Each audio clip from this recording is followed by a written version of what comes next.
inquiry report.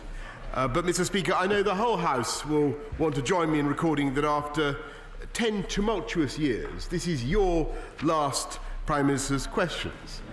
And as befits a distinguished former Wimbledon competitor, you have sat up there in your high chair, and not just as an umpire, ruthlessly adjudicating on the finer points of parliamentary procedure with your trademark Tony Montana scowl, Mr. Speaker. Not just as a commentator, offering your own opinions on the rallies you are watching, sometimes acerbic and sometimes kindly, but above all as a player in your own right, peppering every part of the chamber with your own thoughts and opinions, like some tennis ball machine, some uncontrollable tennis ball machine, Mr. Speaker, delivering a series of literally unplayable, unreturnable, formally unreturnable volleys and smashes. And although we may disagree about some of the legislative innovations that you have favoured, there is no doubt in my mind that you have been a great servant of this Parliament and of this House of Commons. You have modernised, you have widened access, you have cared for the needs of those with disabilities, and you have cared so deeply for the rights of backbenchers that you've done more than anyone since Stephen Hawking to stretch time in this particular session. And as we come to the end of what must be the longest retirement since Frank Sinatra, Mr. Speaker, I'm sure the whole House will want to join me in thanking you and hoping that you enjoy in your retirement the soothing medicament that you have so often prescribed for the rest of us. And I know members from across the House will want to join me in wishing the England rugby team the very best for the final in the World Cup on Saturday. Mr. Speaker, this morning I had meetings with ministerial colleagues and others in addition to my duties in the House, and I shall have further such meetings later today. Dr. Alan Whitehead. Thank you, Mr. Speaker. I would like to fully associate myself with the comments from the Prime Minister about your outstanding service as Speaker, Mr. Speaker, and to wish you a long and successful life after your speakership has come to an end. Labour will be producing a strong offer on the climate emergency and net zero at the forthcoming election, including a full ban on the extraction of fossil fuel by fracking. What chance does the Prime Minister think he has of matching this offer, particularly in light of the news that the Conservative manifesto is going to be written by a lobbyist for the fracking industry?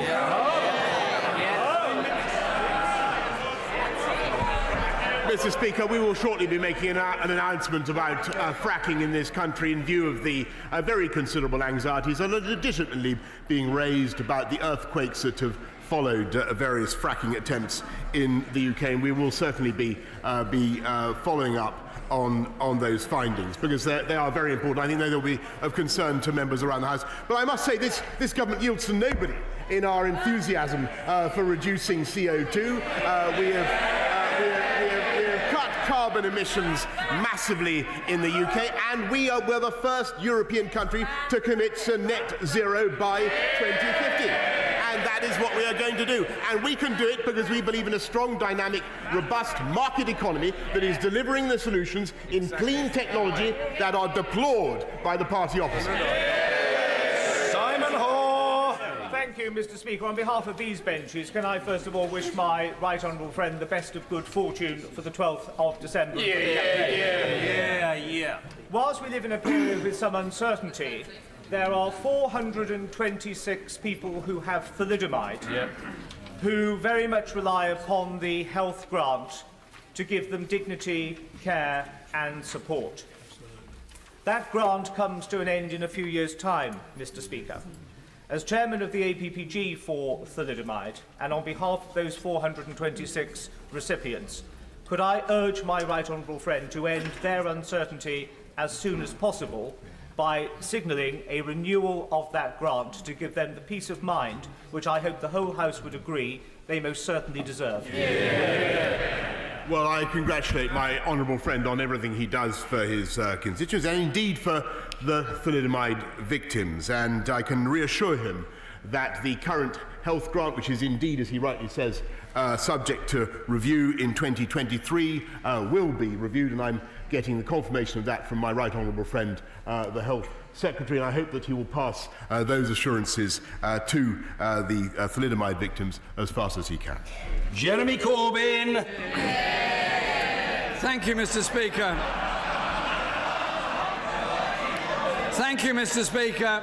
I hope you will indulge me one moment while I say a word about you. I'm sure you will.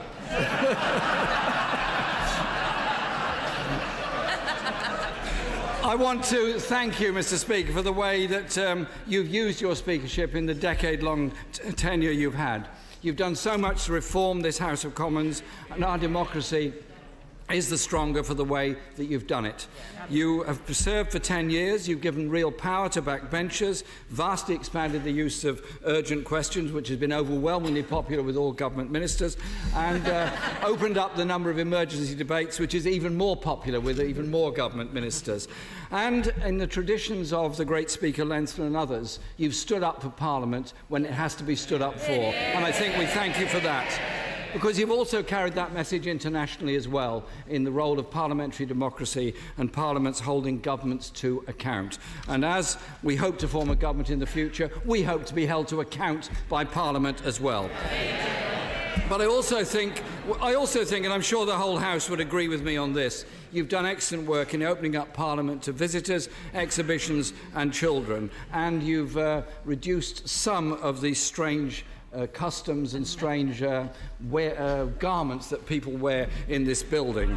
And it's all right, it's all right. I know you're all jealous of my tie, but it's okay. And the way in which you've used your office, Mr. Speaker, to increase diversity amongst the staff in the House and make this a much more LGBT-friendly place. You've taken it away from being a gentleman's club that happens to be in a royal palace to a genuinely democratic institution. So I want you to accept our thanks and pass on our best wishes to Sally, Freddie, Oliver and Jemima, your wonderful family, for the support they've given you. And a great celebration today, and I'm sure the whole House will join us in this, is when you and I, Mr. Speaker, celebrate Arsenal beating Liverpool tonight.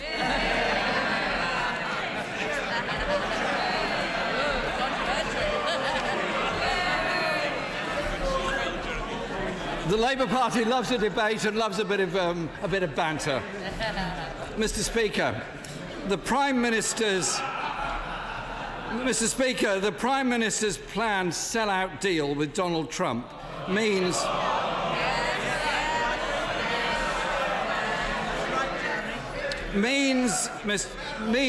yet more National Health Service money being siphoned off into private profit. Channel 4 dispatches reported that the cost of drugs and medicines has repeatedly been discussed between US and UK trade representatives. Why did the Prime Minister previously say the health service wasn't on the table in any post-Brexit trade deal? Mr. Speaker, the answer to that is very simple. It's because it is not on the table. And I pay tribute. And by the way, I pay tribute to the officials of the NHS who have just done a brilliant job in reducing the cost of Orkambi so that cystic fibrosis, made in America, by the way, so that cystic fibrosis sufferers in this country get the treatment they need at a cost that is reasonable to the taxpayers of this country. And if he wants to know how the people of this country are able to afford the stupendous investments that we're now making in the NHS, £34 billion, the biggest ever investment in the NHS, 40 new hospitals that we are building as a result of the decisions that we are taking. It is because this is the party that supports wealth creation. And the reason we're able to invest in the NHS, Mr. Speaker, is that for the last 9 years, this economy has been growing. It has grown by 19% since the Conservatives first came into office. And he would ruin this economy and ruin our ability to fund the NHS. And that is the reality.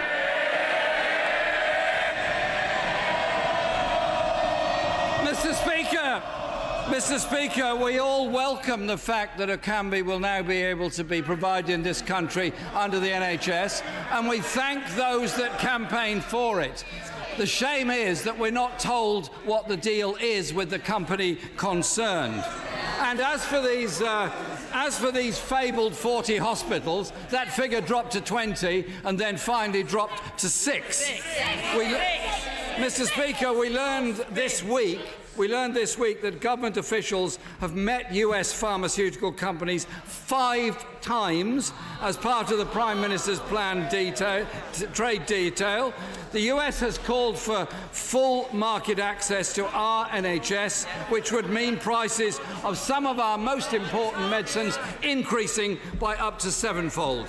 Mr. Speaker, whilst the government is having secret meetings with US corporations, it's patients here that continue to suffer.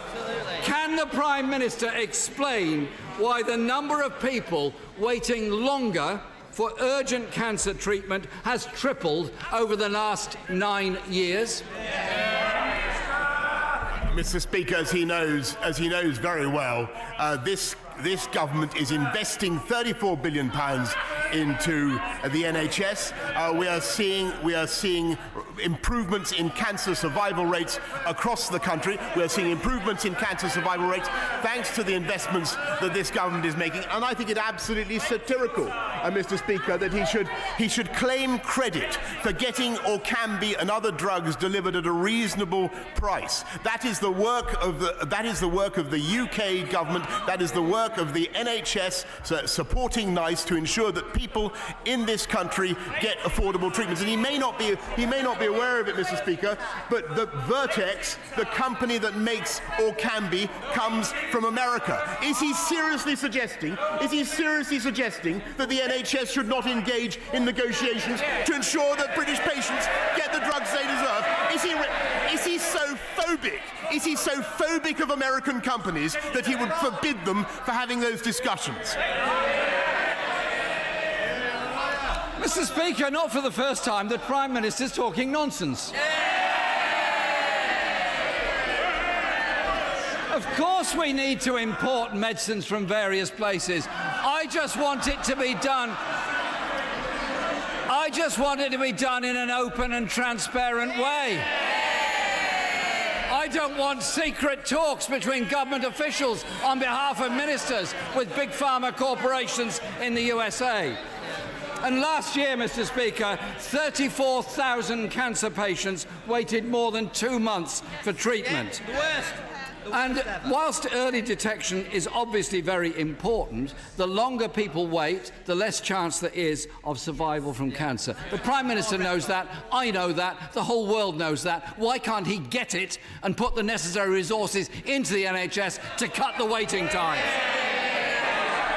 Right.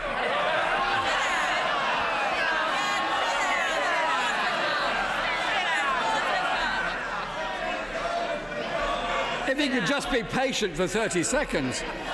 He says, Mr. Speaker, he claims, Mr. Speaker, the NHS is safe in his hands.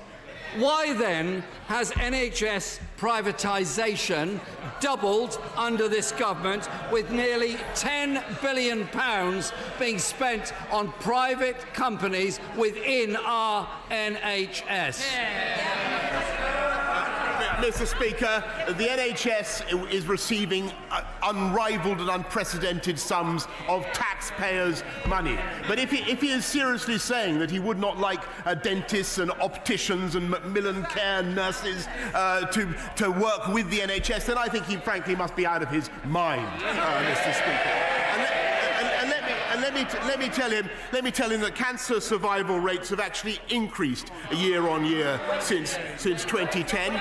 Cancer survival rates have increased, and more and more people are seen within the right waiting time, thanks to the investments that we are making. And I think he should pay tribute to the hard work of NHS staff, and he should recognise and stop talking down their incredible achievements. and he should recognise that we intend, if we come back as the next government, we will invest massively in that NHS and take it forward with the funds that we will make available from a strong and growing economy. And the reality is that he would wreck that economy. Mr. Speaker, what we don't want is private companies like Virgin Healthcare suing our NHS for contracts they didn't get. Our NHS should be focused on making people better, not the wealthy few richer. The National Health Service A&E departments, Mr. Speaker, have just had their worst September on record. This morning, the Royal College of Emergency Medicine says this winter the NHS needs over 4,000 extra beds. Could the Prime Minister explain why, under his government, the number of people in England waiting for an operation has now reached a record high of 4.4 million? Mr. Speaker, there's a reason why more people are receiving NHS care, and that is because the NHS is working harder and achieving more than ever before. And if he wants to look at what Labour, if the House wants to look at what Labour would be like in office, look at their performance in. Well, by the way, I should say the SNP government that negotiated a much higher price for or can be, it occurs to me, in Scotland. They did. They got the price totally wrong. You should have a word with them. If the people of this country want a horrific foretaste of what life would be like under a Labour-run NHS, look at the NHS in Wales, where all health targets are routinely missed. The A&E waiting target hasn't been met since 2008. Inpatient outpatients haven't been met since August 2010. Urgent cancer treatment. He talks about cancer treatment, Mr. Speaker. It hasn't been met since June 2008. That is how Labour runs the NHS, Mr. Speaker. Jeremy Corbyn! I'm surprised he can keep a straight face saying that while his government has cut so much from the Welsh Government's budget. And from a government that's cut 15,000 beds out of the NHS, that has cut $7 billion from social care, I don't know how he's got the brass neck to say what he just said. The reality is, Mr. Speaker, his words are hollow. Anyone who's tried to get a GP appointment, who sees how overworked our NHS staff are when they visit a hospital, and the stress NHS staff go through when they can't deal with all the patients that are coming in, he needs to think about this. I'll give an example. A lady called Gillian wrote to me this week. Yes, it's a real case of a real person, and I will quote her letter if I may, Mr. Speaker. Gillian says, "My mother died in February as a direct result of the GP shortage in the UK. Her last years were marred by long waits for treatments and for interventions. Whenever she got care, it was given by overstretched but very dedicated people, but it always came after painful and debilitating delays."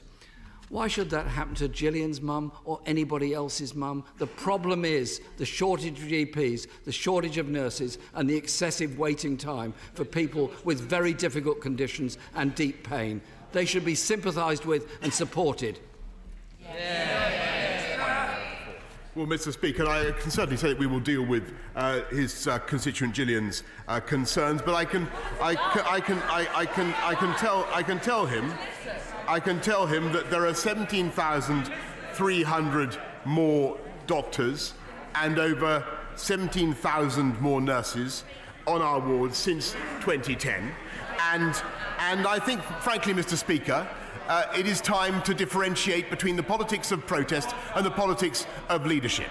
And he should apologise, Mr. Speaker, for continually striking attitudes that I do not think are in the interest of the... It's all very easy to be an Islingtonian protester and say that you side with Russia over what happened in Salisbury, or to say that you have a £196 billion programme of renationalisation, or continually to flip-flop one way or the other, now leave, now remain, refusing to respect the verdict of the people in the referendum on the EU. Leadership means standing up for the people of this country, standing up for our police, standing up for our NHS, making sure that it gets the funding that it needs, and standing up for our economy and for our wealth creators. And above all, it means getting Brexit done and ending the dither and the delay. The time for protest is over, Mr. Speaker. It's time for leadership, and that is what this government provides. Mr. Speaker, coming from a Prime Minister who withdrew his own bill, it seems a bit odd. My question, Mr.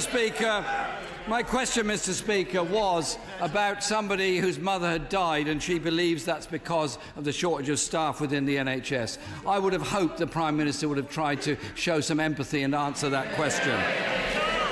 Because GP numbers are falling, there's 43,000 nurses shortage in the NHS, and it suffered the longest spending squeeze ever in its history. Mr. Speaker, the choice at this election couldn't be clearer.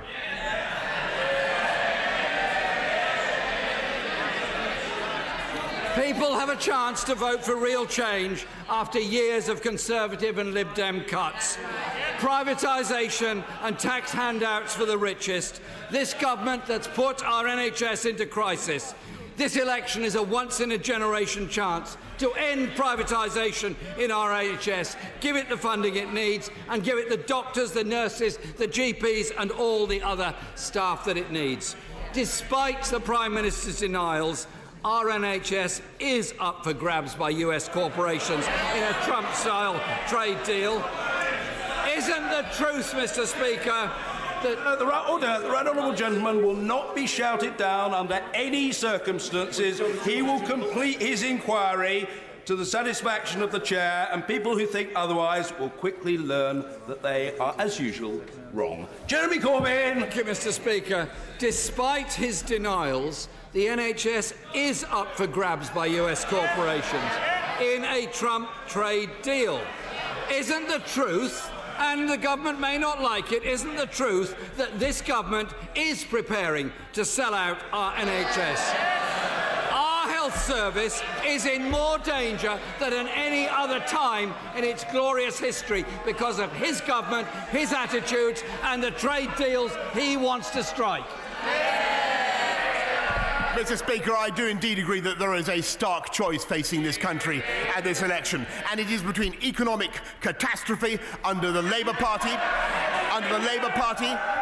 a £196 billion programme taking away money from companies and putting it on a pointless renationalisation programme, putting up taxes on corporations, on people, on pensions, on businesses, and at the highest level in the whole of Europe, Mr. Speaker. That is the catastrophe, the economic catastrophe that he offers, but it's worse than that because he also offers a political disaster.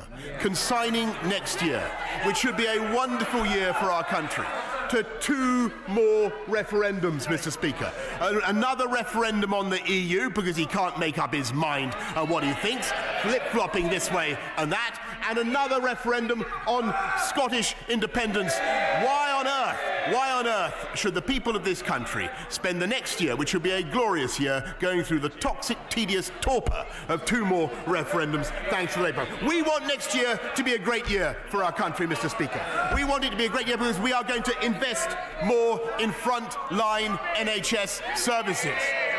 We are going to reduce violent crime with more police officers on our streets, 20,000. That's what I pledged on the steps of Downing Street, and we've done it. We are going to invest in every one of our schools, primary and secondary, across the country. That's what I pledged on the steps of Downing Street, and we are delivering it. We are going to invest in a fantastic infrastructure programme for our country. Gigabit broadband across the whole nation. That's what I pledged across the steps on the steps of Downing Street. That is what we are going to deliver. And we are going to deliver a fantastic deal by which this country will come out of the European Union. A deal that he has tried to block and that we will deliver. That is the future for this country. Drift and dither under the Labour Party, or taking Britain forward to a brighter future under the Conservatives. That is the choice this country faces.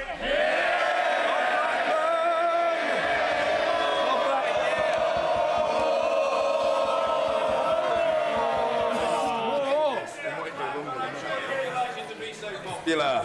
Mr Blackman. Mr Speaker, for more than 30 years, the Royal National Orthopaedic Hospital in Stanmore was promised a rebuild.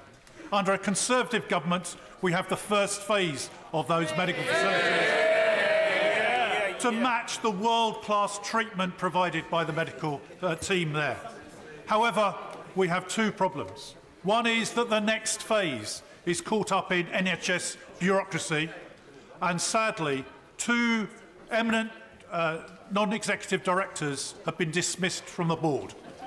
Can my right honourable friend sweep away this NHS bureaucracy so we can provide the medical facilities that are required, and also order an investigation as to why the non-executive directors have been removed by the board by NHS London?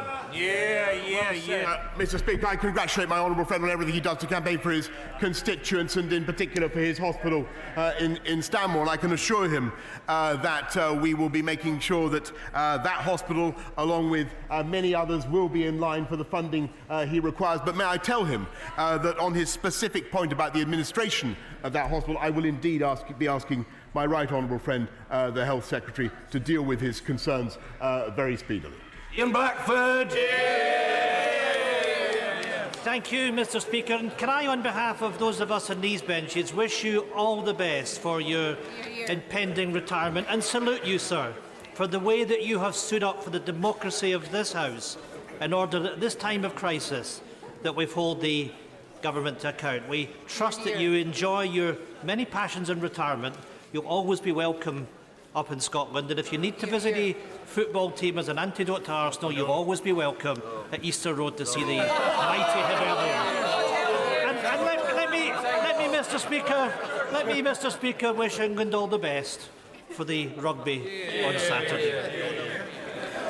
Mr Speaker, this Prime Minister's extreme Brexit will take a wrecking ball to the economy and cost Scotland and the United Kingdom up to £70 billion a year. You know, Mr Speaker, we can talk about the impact of Brexit and they howl and complain because they know the reality that it's going to damage people's life.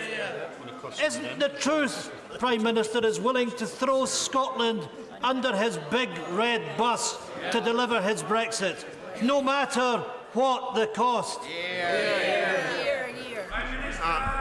Mr Speaker, as the right honourable gentleman knows very well, the greatest damage that could be done to the Scottish economy would be their reckless plan to break up the union with the UK. 60% of Scotland's business, of Scotland's exports, is with the rest of the UK. They would be throwing away not just the biggest block grant in history that Scotland has received this year, but of course all the benefits of membership of the most successful political partnership in history, from shipbuilding in Govan to the Glasgow Climate Change Summit next year, Mr Speaker, which will be a glory of our whole United Kingdom, and which is coming to Scotland precisely because Scotland is part of the United Kingdom. And they would throw all that away, Mr Speaker, with their crackpot plan for borders at Berwick and creating a new Scottish currency, Mr Speaker, or joining the euro, worse still, going into the European Union, handing back control of Scotland's fisheries, Scotland's spectacular marine wealth, just at the moment that they've been won back by this country, handing back control of those fisheries to Brussels. That's their policy, Mr Speaker. I look forward to contesting it at the barricades. Mr Speaker, I thought it was Prime Minister's questions, not a rant from the Prime Minister. And I have to say... Order! Mr Kerr, I'm seriously worried about your condition. Calm yourself, man. Oh, I'm very concerned for you.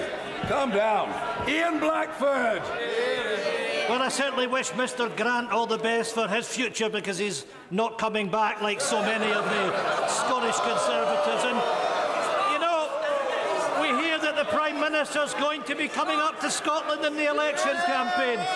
Can I tell the Prime Minister he's welcome, because each time he comes to Scotland he drives SNP supporters up. Mr Speaker, Scotland didn't vote for Brexit, and we won't have it forced upon us.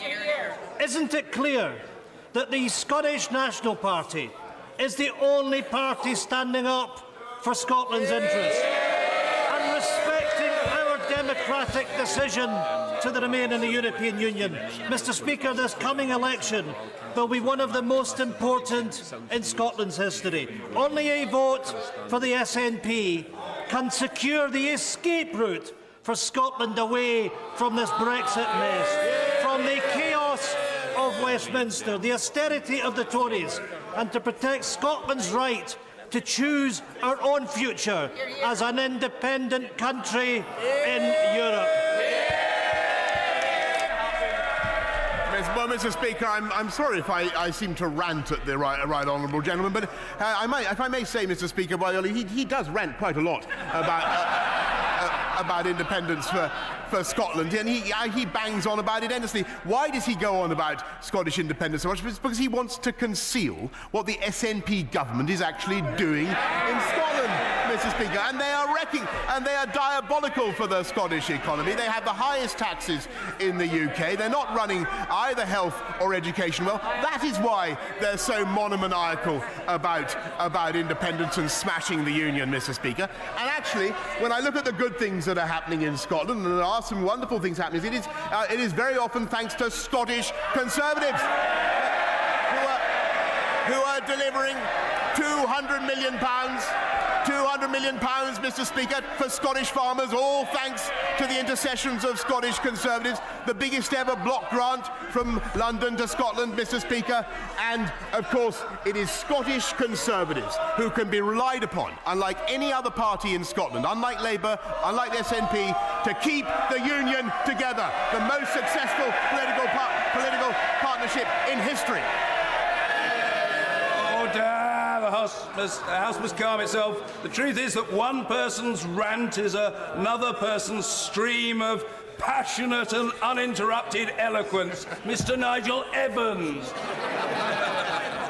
Thank you, Mr. Speaker. As your former Deputy Speaker, can I say that nobody has sat in that chair who has done more to defend and promote the rights of LGBTI people in this country and throughout the world, and when so many people live in fear of being born the way they are. I salute you. Thank you. Prime Minister, the Guardian newspaper last week reported that the largest number of happiest people live in the Ribble Valley. And I believe you have the capacity to make them happier. Will you ensure that of the 153 extra police that are coming to Lancashire, Ribble Valley gets its fair share? That we get our fair share of rural funding for health services like the Sladeburn Health Centre, and we get equal funding per pupil in our schools? And finally, will he ensure that for the 57% who voted Brexit and for the almost 100% who believe in democracy, that after the general election, when he's Prime Minister, he will deliver the Brexit people voted for? Well, Mr. Speaker, I can certainly give him an assurance on the second point, and the only way to deliver a great Brexit is to vote for this party and for this government. And I can make him even happier still by pointing out that not only the 153 is just the first wave, Mr. Speaker, for Ribble Valley, and part of the 20,000 more police that we'll be putting on the streets of this country. Jess Phillips.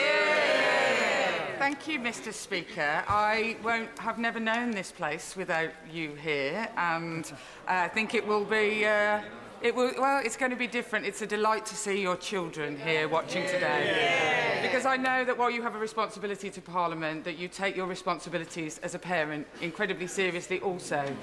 And now to the Prime Minister.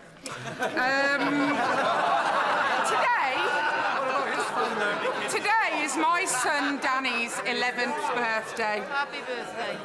Thanks to the years of cuts voted for by the Prime Minister, Danny, my son, and hundreds of children in Birmingham Yardley are in supersized classes and are only being educated 4.5 days a week.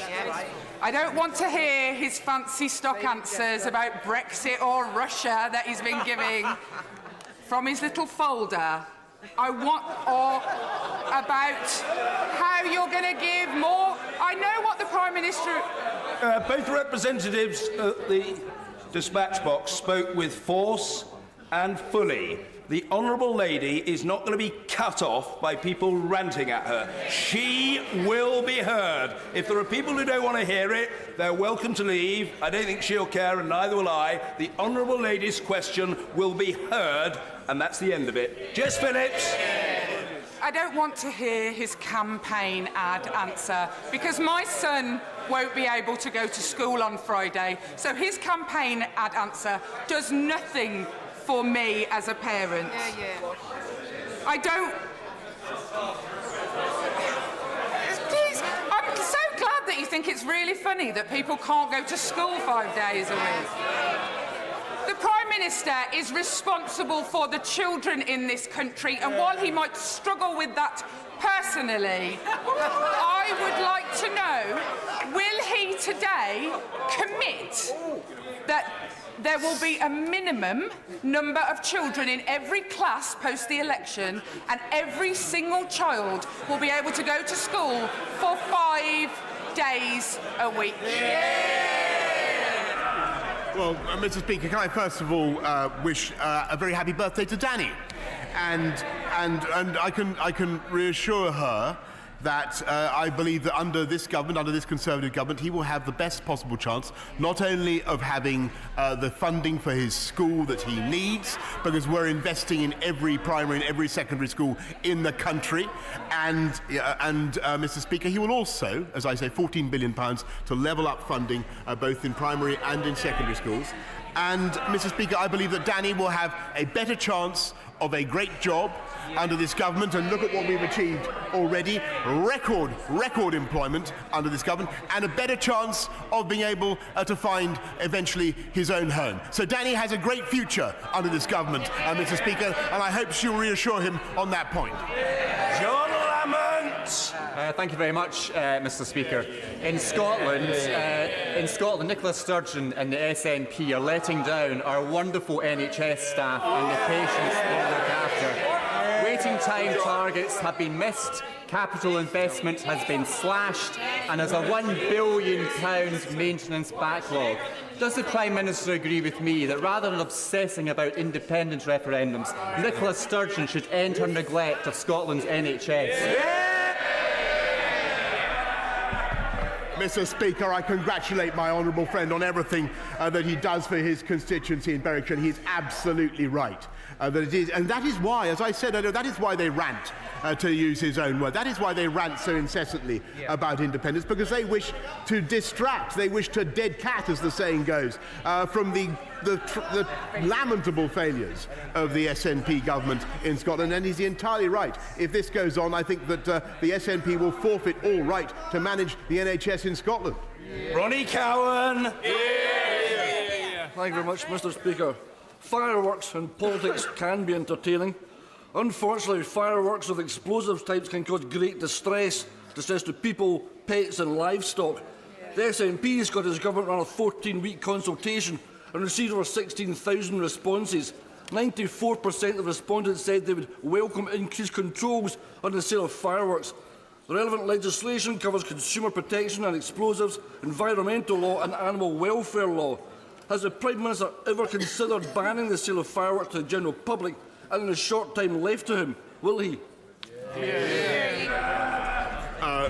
Mr. Speaker, I think it's important to strike a balance, and people should be allowed to celebrate Guy Fawkes Night and other occasions with fireworks, but he's plainly right that they are very disturbing for animals. I know that my right honourable friend, the Business Secretary, is looking at this very matter. I just point out that on animal welfare, it may interest him to know that there are measures we will be able to implement as a result of Brexit, such as banning sow farrowing crates, for instance, which I think is a great concern to our constituents, banning the live export of animals that we would not otherwise be able to do. And that is one of the reasons why we need to get Brexit done and take this country forward. Baker!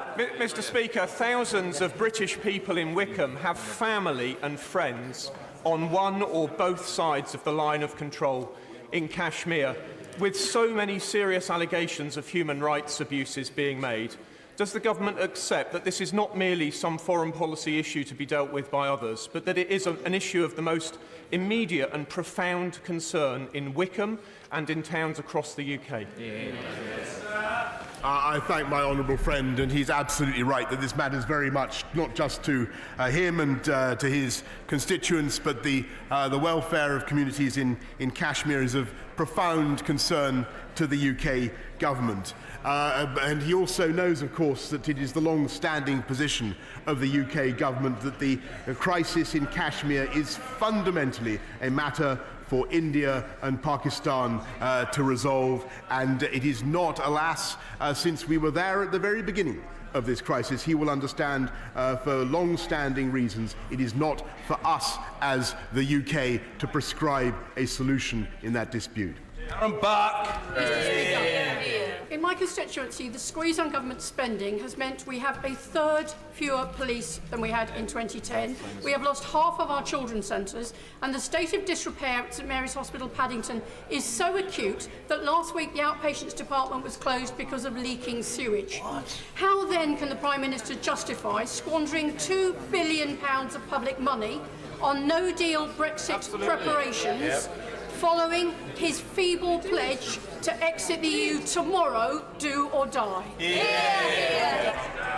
Mr. Speaker, I might ask her how she can justify spending another £1 billion per month by this country on delaying our exit from the European Union, which is what she voted for, Mr. Speaker. And I might remind her that under this government we are spending £225 million more per year on policing in London than there was the case when I was Mayor of London, Mr. Speaker. She might ask her friend, the Mayor of London, what he's doing with that money and why he can't do better, because frankly his record on policing in London is utterly shameful, and she should be holding him to account. William Bragg! Thank you very much, Mr. Speaker. I welcome the significant additional investment in Stockport schools, thanks to the Prime Minister's work. Will my right honourable friend, the Prime Minister, congratulate the excellent schools in my constituency and pledge further resources so that they can continue to deliver an excellent education for our young people?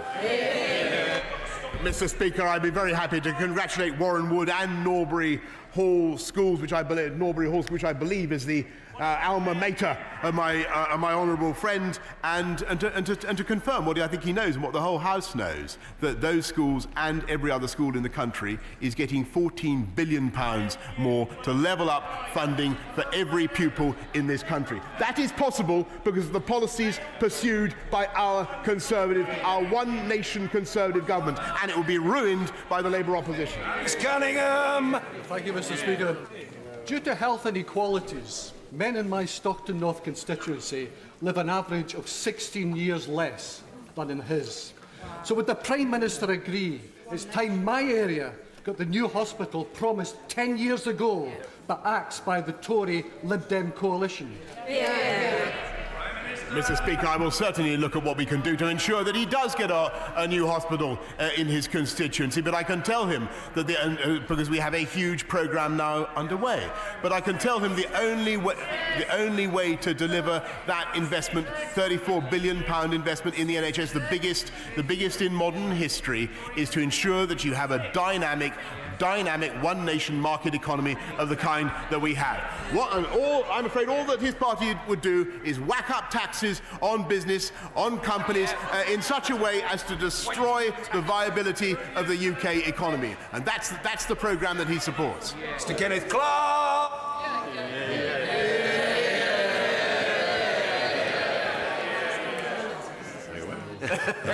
Mr. Speaker, may I take the occasion of your last Prime Minister's questions and mine to join in the tributes to your own role in the chair.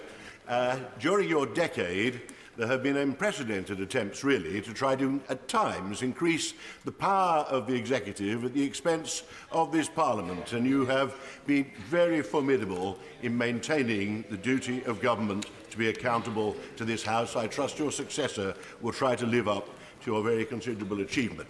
And to show that a veteran MP can still look to the future, even one who is retiring from the House, can I ask my right honourable friend to give me some clarity on what he will seek to achieve if by chance he wins this unpredictable general election by way of the permanent relationship that he will have to negotiate between the EU and the United Kingdom as an ex member, in the years of negotiation that he will have to undertake, will he seek to ensure that we maintain trade and flows of investment between the whole of the United Kingdom and the European Union that are free of tariffs, free of custom controls, and largely free of regulatory distinctions, indeed as near as possible to the single market and the customs union that we're in? Because just talking about a free trade agreement is an extremely vague aspiration and covers a wide range of possibilities. So can he demonstrate he really is a liberal free trader at heart? Indeed, Mr. Speaker, and as he knows, the advantage of the partnership that we will build is that not only will we have zero tariff, as I'm sure they will, if the talks go well, we'll have zero tariff, zero quota arrangement with our European friends and partners, but we will also, under the current deal, which is a fantastic deal, we will be able to do free trade deals around the world, Mr. Speaker. And there will be many ways in which, of course, we will stay very close with our European friends and partners, many ways in which we will stay close, but there will also be important ways in which we may seek to do things differently and better. I've already mentioned animal welfare. I might mention tax breaks for new technology. I might mention cutting VAT on sanitary products. I might mention free ports, Mr. Speaker. There are all sorts of ways. I might mention different regulation on biotechnology or many of the areas in which this country now leads the world. That is the opportunity for our country to do a great free trade deal with our European friends and partners of a kind of which I'm sure my right honourable friend would thoroughly approve, but also to be a champion for free trade around the world. And that is what we're going to do. As the Father of the House leaves this place after 49 years without interruption, I, for one, want to salute him. The Right Honourable and learned gentleman is one of the most popular and respected politicians in our country. For his service to this place, for his service to his constituents, and for his service to our country, he deserves the warmest appreciation. For my part, I thank him for his support and friendship over decades. The Right Honourable and learned gentleman, as I think most sensible people know whether they agree with him or not, is a great man. Mr. Jonathan Reynolds.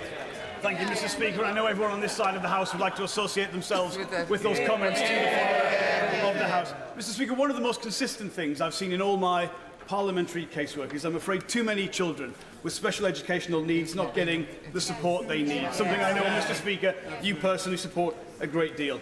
This year, councils in England alone will overspend on their SEN budgets by over £400 million, and even then, there is simply not enough resource in the system. So, Prime Minister, how could any government like yours justify going ahead with cutting corporation tax to 18% when children with the greatest needs in this country are simply not getting what they should? Prime Minister! Well, I'm afraid that shows the fundamental division between us, alas, because I think that what you need is a strong and dynamic economy, and the evidence is that if you reduce corporation tax, you deliver more in yields, you deliver more in growth, and that is how we've been able to commit now to spending another £780 million on special educational needs schools, and allowing communities to set up new SEND schools where they desire them. And we will back them with the funding that is made available by that strong economy. And that is the fundamental difference between him and me. Sir Andrew Mitchell. Is my right honourable friend aware that during your time in office, Mr. Speaker, and the 326 Prime Minister's questions over which you have presided, thanks to decisions made by the government and by this House, the British taxpayer has paid for life-saving vaccinations for more than 140 million children living in the poorest countries of the world. Mr. Speaker, at a time of considerable division in our country, is not that an achievement in which the whole of Britain can take real pride? Prime Minister! Mr. Speaker, it certainly is an achievement of which I think the whole House should be proud. And I know that the right honourable gentleman, my right honourable friend, has done a huge amount to champion the cause of overseas development, and he can be absolutely certain that this government will continue not just to provide support for vaccination around the world, but of course to ensure that we continue to lead the world in our overseas development budgets, because our commitment, I may say, is followed and respected by countries around the world. Stevens. Yesterday, it was reported that a former staff member of the Secretary of State for Wales, Ross England, had, in the words of a trial judge, single-handedly and deliberately sabotaged a rape trial by referring to the victim's sexual history against the judge's instructions. The trial had to be stopped and started again from scratch, and the defendant was convicted. Unbelievably, the party opposite then selected Mr England as a Welsh Assembly candidate with the Secretary of State's endorsement. Is the Prime Minister going to sack Mr England? Prime Minister! Mr Speaker, it would be inappropriate for me to comment on ongoing legal proceedings. Claire Perry-O'Neill! Thank you very much, Mr Speaker. It is also in my last Prime Minister's questions, and I would like to follow the comments that have been made about your very strong leadership from that chair, and indeed your kind comments about my good friend, your right honourable member for Ruislip and others. I would also like, if I may, take this opportunity to thank the staff of this place, particularly those in the library, the catering department, the doorkeepers who do so much to keep us hale and hearty.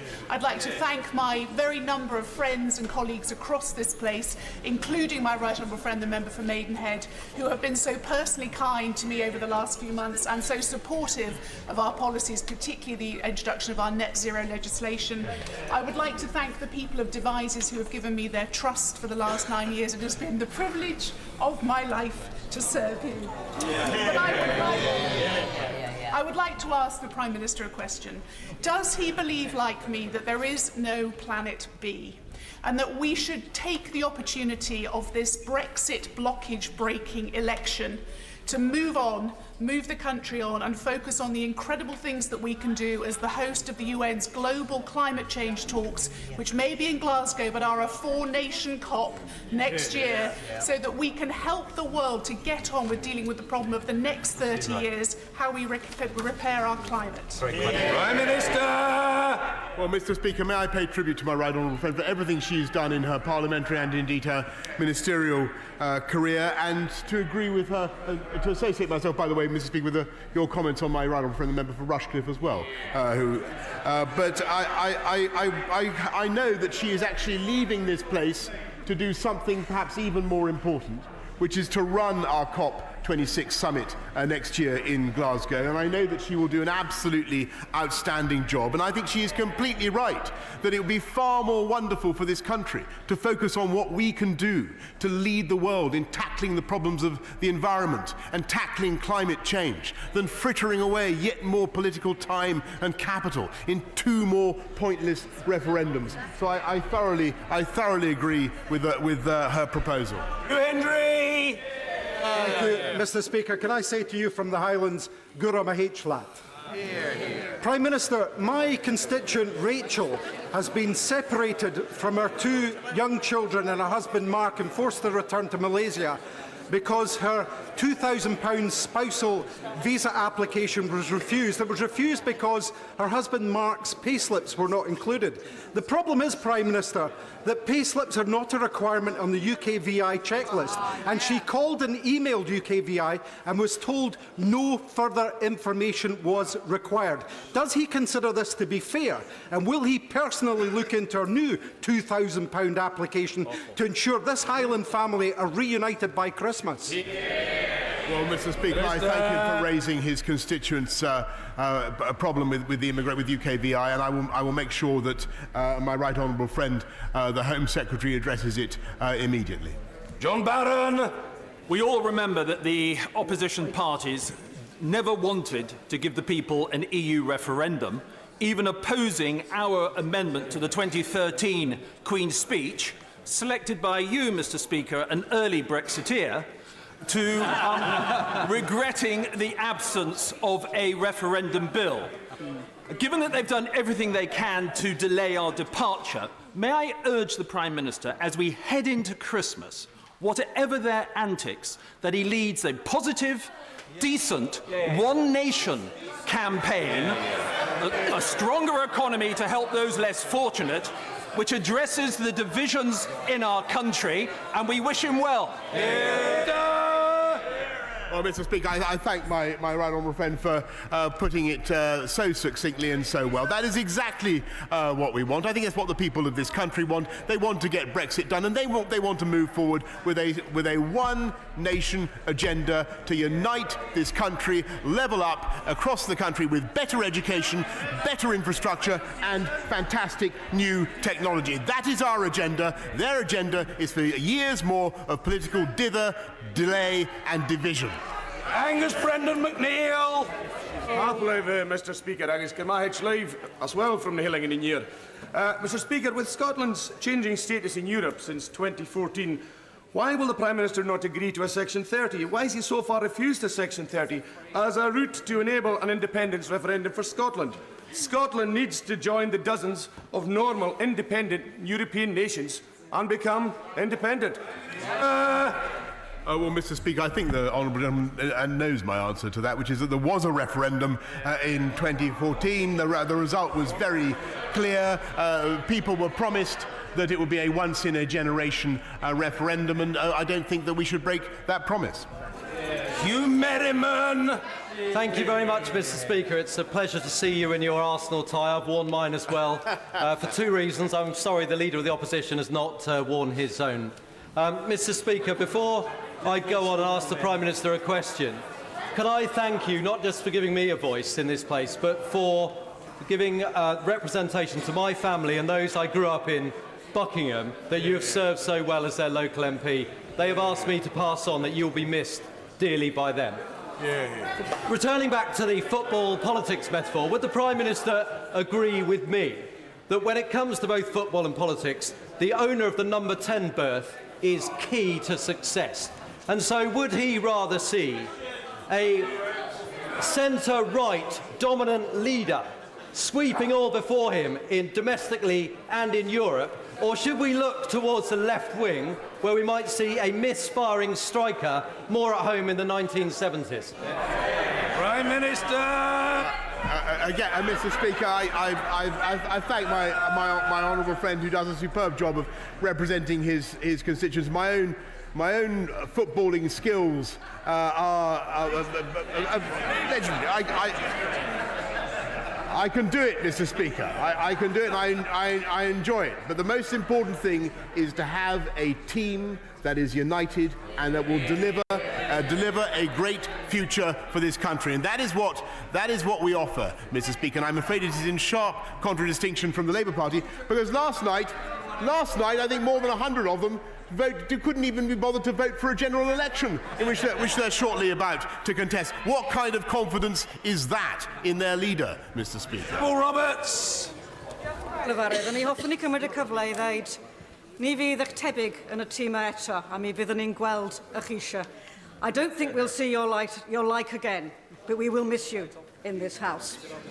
And now, we're coming to the close of 9 years of Tory misrule, misinformation and broken promises. Leading us in this merry dance is the Prime Minister, a lord of misrule at this shambolic Christmas election. But, Mr. Speaker, my party has long been prepared for this election. In Wales, we have a simple choice. We can back our country by voting Plaid Cymru or be let down once again by one of these deeply divided Westminster parties who offer nothing but more Brexit chaos. Will the Prime Minister be honest for once with Wales? There's only one way out of this chaos, isn't there? And that is to remain in the European Union. Prime Minister! Well, I thank the Right Honourable Lady for her beautiful Welsh. I couldn't get all of it, all of the Welsh, but I just remind her of the most important thing, the most important point that she might bear in mind is that her constituents, the people of Wales, voted to leave the European Union, and that is what the people of this country voted for. That is what the majority of the constituents of the benches opposite voted for, and it is high time that they honoured that promise. Dr. Caroline Johnson. Thank you, Mr. Speaker. Mr. Speaker, my constituents in North Hykeham deal with some of the worst traffic congestion in the country, and they tell me that completing Lincoln's bypass would make a huge difference to their lives. Can my right honourable friend, the Prime Minister, confirm his government will support by building of this bypass? Mr. Speaker, not only can I confirm that, but I can thank both her and our candidate in Lincoln, Carl McCartney, for everything they have done to campaign for that bypass. Mr. Nigel Dodds.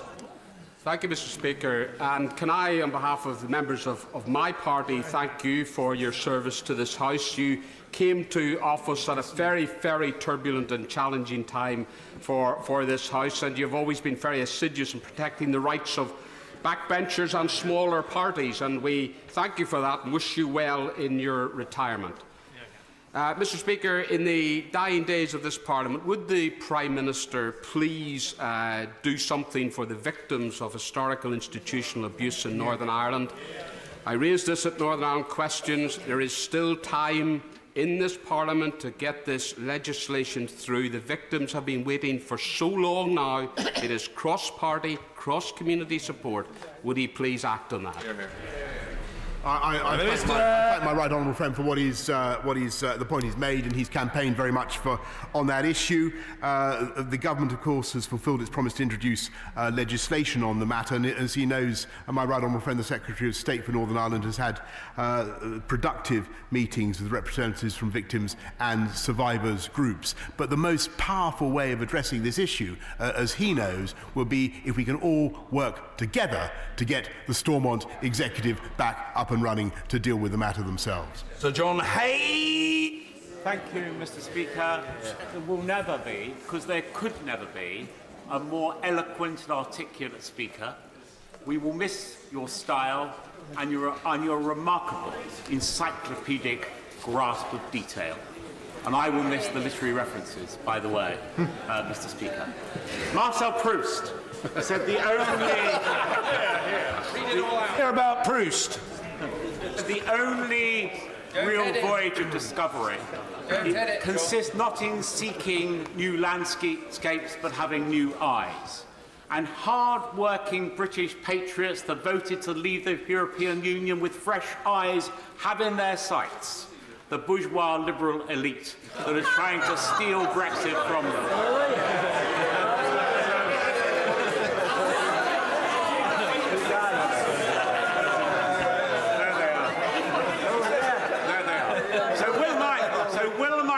Right honourable friend, as he broadcasts on the wireless and elsewhere, and actually meets people in real life too, in the coming days and weeks, simply evangelise this plain and straightforward message. Back Brexit, back Britain, back Boris. There is only one way to take this country forward, and that is to get Brexit done. And I can tell him he is a doughty campaigner for people in his constituency and across the country. And if our government is returned, as I hope it will be, and I will work very hard to ensure that it is, the people of this country will be seeing record investment in their NHS. They will be seeing improvements in their wages through the biggest expansion of the living wage in memory, and they will be seeing reductions in the cost of living, because it is one nation Conservative policies that can be relied on to take this country forward, and it is that party that would take us backwards. Jay Swinson. Thank you, Mr. Speaker. And from the Liberal Democrat benches, can we wish you well and congratulate you on a decade, particularly as a modernising Speaker. From topicality of debates to promoting diversity within the staff of the House, to reforms to support parents who are MPs, you have helped to drag this institution out of the past so that it can face the future. At this general election, voters deserve better than a choice between the two tired old parties. And in the TV debates, people deserve to hear from a leader who wants to stop Brexit and build a better future. So will the Prime Minister commit today to take part in those three-way debates? Or is he going to run scared of debating a girly swap? Prime Minister! Mr. Speaker, I think what the people of this country want is their promises kept, and I'm not disposed to believe in the promises of the Liberal Democrats when their leaflets in London say they want to revoke the result of the referendum. Their leaflets in the southwest of the country don't mention Brexit at all, Mr. Speaker. That's them. That's the Liberal. What they stand for, that's the bunch of hypocrites, a lot of them. They stand for nothing but a policy of dither and delay and indecision, and to take this country forward, with fantastic environmental policies, fantastic policies on education of a kind that I think will appeal to all her constituents. She should join this party, vote for this government, and support us at the general election. Jack Lepresti! Thank you, Mr. Speaker. If I may, could I join with the tributes from across the House to your service and your speakership? Even though our 30-year friendship notwithstanding, I haven't agreed with everything you've done recently, but I've been a big supporter of yours in the chair. You've been a champion of backbenchers, and you've allowed the Chamber to hold the Executive to account and enabled it in a very good way. And can I just say the best of luck and good wishes to you and your family. Thank you. When my right honourable friend was standing for the leadership of our great party, he spoke about ending the witch hunt of our Northern Ireland veterans. Yeah. He said we need to end unfair trials of people who served Queen and country.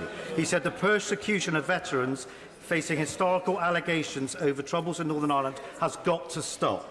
Now, given that there was nothing in the Queen's speech, can he give a clear manifesto undertaking that if he's re-elected as Prime Minister with a Conservative government, he will bring forward legislation as quickly as possible to end this awful injustice? Yes, Mr. Speaker, and I thank my honourable friend for everything he has done to campaign on that issue. As he knows, the consultation on the new legislation was only concluded a few days ago, and I can certainly give him the reassurance that we will be bringing forward legislation to ensure that there are no unfair prosecutions of people who serve this country faithfully and well when there is no new evidence being provided. The Prime Minister said at the start that I had demonstrated that I was stretching time, and I wouldn't want to disappoint him. Two final contributions from colleagues who I know are leaving the House. Mr. Ronnie Campbell. Thank you, Mr. Speaker. Mr. Speaker, I've been in this Parliament for 32 years, and I've seen many speakers in the chair, and I must say, you've been the best. And as we say in the North East, I'm not quite good up in the language of the Welsh, but you're a canny laddie. And can I ask the Prime Minister, the WASPy women were given a bad deal in their pensions. Can the Prime Minister, or has the Prime Minister, got any plans to put that wrong right? Prime Minister. Well, first of all, Mr. Speaker, can I pay tribute also to the honourable gentleman as he leaves this House, and indeed again repeat my congratulations to all honourable members who are standing down on the service they have given. On the specific issue that he raises of the WASPy women, as he knows, it is a very difficult issue and very highly emotionally charged. We have done our best to try to satisfy that group, and another £1 billion has, I think, been allocated to the support of WASPy pensioners. But I would just remind honourable members opposite who are chuntering at me that under the Labour Party, I seem to remember that female pensions went up by 75p. me. That was their approach to pensions rights for women. We are, and Mr. Speaker, we are indeed looking at what more we can do to satisfy that issue, but it is, as he knows, a very difficult issue. Mr. Richard Benyon. Thank you, Mr. Speaker. Can I wish you well? And can I add to the plaudits that have been made to you by thanking you for the way you've represented my father's old constituents in Buckingham.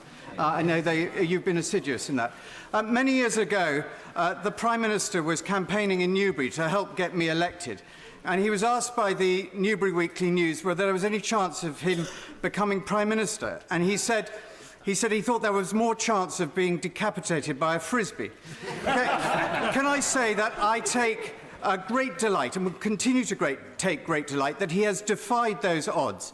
If he can commit to me here today to continue this country's bold ambition on ocean conservation, where we are a world leader. Prime Minister. I thank my right honourable friend for all the service he has given this government and this country. And he has. I remember vividly campaigning with him actually on one occasion when we were interrupted by a dog show. I seem to remember. But he has also done particularly important work in conserving oceans, and he has helped to ensure that this country has global leadership in establishing marine conservation areas around the planet. This country, as you know, Mr. Speaker, protects one of the vastest expanses of the oceans of any country on Earth. And it is thanks to the work of my right honourable friend that we have put that issue at the forefront of our politics, protecting marine life, protecting not just the fish, but of course the penguins as well. And as he will know, a third of the world's emperor penguins are British, Mr. Speaker. And he has done a signal job. He has done a signal job, Mr. Speaker, of protecting those penguins, and I thank him for it. Order.